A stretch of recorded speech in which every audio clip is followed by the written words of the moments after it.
BTR news चेनेलाव गासैखौबो बरायबाय। आंनि चेनेलखौ subscribe खालायदो आरो खाथिनि बेल आइकन बेलखौबो थुनानै होदो जाहाथे गोदान भिडिअ होबानो सिगांग्रो नटिफिकेसन मोननाय बायदि।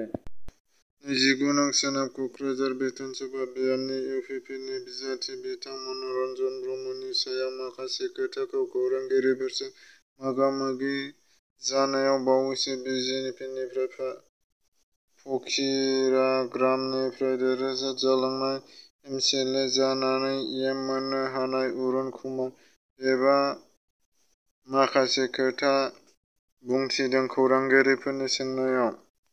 अल्ताफनि हाथाइआव रायजो-राजाफोरजों पाब्लिक अपिनियन लानाय हाबाफारिनि गाहाय सालायगिरि राजिब बसुमतारी बिथाङा माखासे पाब्लिकनिफ्राय खौरां बुथुमदों। फैगौ आसाम बिधान सभा बिसायख'थिखौ लानानै 30 नं सानजा कक्राझार समस्तिनि सिङाव थानाय सरलपारा बाजारनि साखाथियाव थानाय गेवलां फोथाराव इउपिपिएल राजखान्थि दोलोनिफ्राय मोनसे फोसावदिं मेलनि गेजेरजों गोबां गुबुन हारि माहारिफोरा बिपिएलनि हानजाखौ एंगारनानै इउपिपिएल दोलोआव जगदान जाफैदों।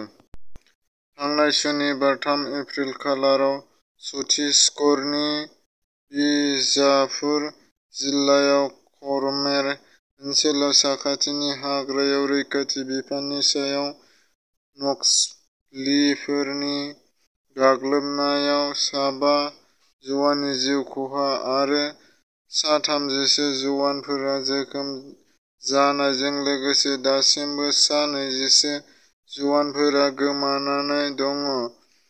नक्सलिफोरनि गाग्लोबनायाव सा 5 जवान जिउ खहा जानायनि गेजेराव आसामनि गवालपारा जिल्लानि सासे सिआरपिएफ कब्रा बेटेलियननि जवाननिबो जिउ खहा जायो।